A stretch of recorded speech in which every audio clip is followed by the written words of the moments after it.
after using the Z Fold 7 as my primary phone last year, I kind of thought that foldables had already hit their peak, and I'm sure you guys thought the same because when the newest folder was launched, everyone started talking about the new Fold8 aka the new form factor, while the Z Fold8 Ultra with the Samsung OG Fold design has been kind of overlooked even though it brings changes everywhere. So I decided to pick up the new Z Fold8 Ultra, and after like 100 hours living with this new fold, something feels fundamentally different. See, with this new Z Fold8 Ultra, there's a reason Samsung decided to call it finally Ultra, and we'll see about that. I mean, there are some doubts, sure, but one thing is for certain, this is Samsung at its peak. At 8.9mm folded, 4.1mm when unfolded. Yeah, that USB-C port is scared right now. And at just 215 grams, this isn't a bulky phone you tolerate just because it folds. It is literally lighter and thinner than a lot of flagship slab phones most people carry around every single day, and that realization hits you every single time you pick this up. And I know everyone's talking about the new Flex titanium technology in the main screen. There's a crazy debate on whether this has a crease or not. Is it visible? I mean, Samsung added a new titanium alloy base plate in the display that actively pushes back against the display tension. So when you run your finger across this 8-inch inner display, the bump is almost gone. You can barely see it with the screen off. I mean, you can if you look closely, but mostly it's a major difference. And more than the crease, one thing that not everyone is talking about is the new Armor Flex hinge, which feels solid. I mean, zero doubt. And folding and unfolding, this is smoother now. I mean, it's rigid yet smoother, if that makes sense. I mean, it's got that magnetic sort of snap, easier to open it and close it, which is a big deal in day-to-day usage. And yes, this still has the flex mode unlike the Fold 8, so you can set it in different angles to give you the touchpad, the extra controls at the bottom, like a mini PC. Plus, it's still got the IP48 rating, the Armor aluminum frame, everything. The only physical quirk, that camera island in the back, is still thick, so if you place it flat on a desk and try to type, it wobbles. And coming to the main screen, it has some big upgrades. I mean, it looks fantastic. It's higher res now, so everything looks crisp and nice. And this is hitting 3000 nits of peak brightness. And there's the new anti-reflective coating here, and this actually makes a difference. I mean, you can see the screen properly outdoors without, staring at your own soul. And not just outdoors. Where I really like the anti-reflective screen is when using it indoors with a, light behind you. And to give you an idea, here's how it looks versus the S26 Ultra's anti-reflective screen. I mean, as an inner screen, this is easily the best display Samsung has ever put on their phone. Even the cover screen is brighter, it's got the new Gorilla Glass Ceramic 3 protection, and yes, you get the fast USB port barely fitting in. Stereo speakers are good too, but not very loud, which, well, I don't think there's any space here.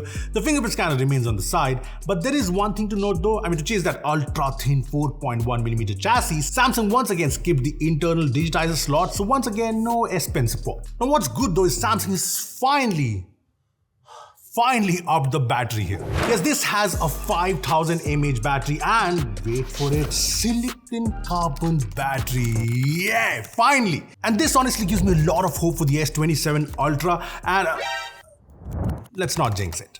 Anyway, charging is also faster, 45 watts now, which feels huge coming from 25 watt charging. Even wireless charging is faster, but still no magnets. You'd have to get a magnetic case, which Samsung is selling. But I know what the doubt is. How long does the 5000 mAh battery last here? Well, let me put it this way. My stress about battery on this fold is comparatively lower, in fact, way lower compared to the previous gen folds. We are talking 6 hours plus of screen on time on multiple days using this as a daily driver, so calls, social media, actually doing most of the everyday work on outer screen and watching videos and movies on the inner main screen. I mean, this is finally a one-day phone for sure. And coming to the cameras, the 200 megapixel primary camera remains, the ultra wide gets a big upgrade to a 50 megapixel camera now, and the telephoto is still 10 megapixel 3x, but yeah, the Pro Visual engine has to be improved. There's support for the APV codec now. You're the second Samsung phone to get this after the S26 Ultra. There's also different LUTs, aka cinematic preset styles now when shooting a video. 8K recording is now supported on the ultra wide along with the main, obviously. You also get the super steady modes, including the horizon lock, which is pretty cool. So yes, good upgrades all around, and yeah, photos from the main camera still look as flagshipy as ever, be it in daytime or low light. I mean, dynamic range is punchy without, looking over-processed. Skin tones are fairly natural and balanced, and detail rendering in low light is great. And yeah, in fact, videos look great too. I mean, I can't wait to compare the cameras versus the rumored iPhone 4, right? So stay tuned for that. And yeah, the upgraded 50 megapixel ultra wide is a big difference from the older 10 megapixel ultra wide. I mean, shots now are just sharper, there's better colors too, and it's better in low light as well. As for the selfie camera, it's the same 10 megapixel camera on the cover screen, same 10 megapixel on the inner screen too, but yes, the inner camera is a bit wider like it was on the Fold 7, and yeah, you can check out the photos.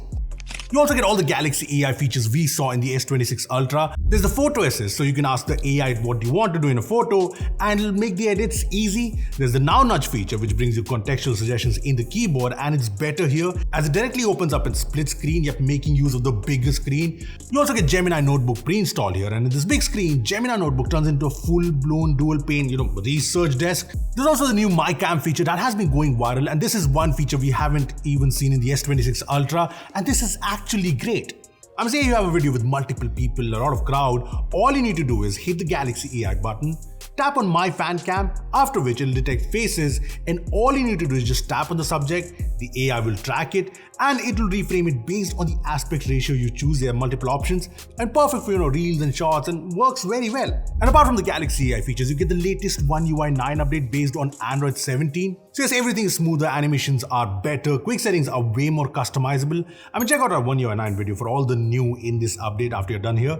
And yes, there's the dock, all the multitasking features, the different gestures, Samsung Dex is supported, and this will get 7 generations of OS update plus 7 years of security updates. So yeah, gold standard like any other Samsung flagship. And all of this is powered by the Snapdragon 8 Elite Gen 5 for Galaxy, clocked at 4.74 GHz. There's up to 16 GB LPDDR5X RAM, up to 1 TB of UFS 4.0 storage. A phone uses wet dream in 2026. There's also an upgraded vapor chamber cooling system, and you can look at the benchmarks. But yeah, the numbers apart, the performance is what you'd expect from a flagship like this, very smooth, no lag whatsoever.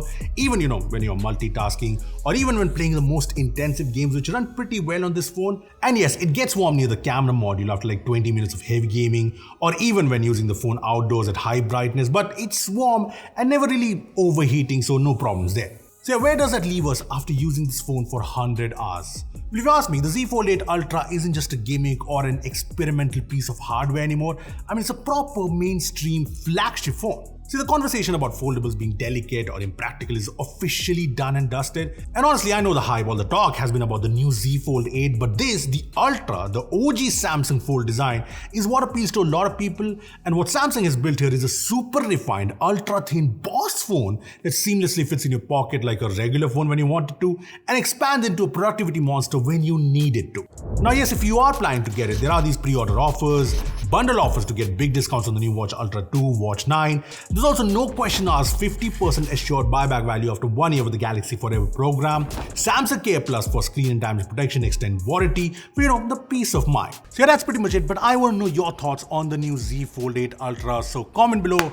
Thanks for watching, make sure to subscribe, and I'll see you in the next one.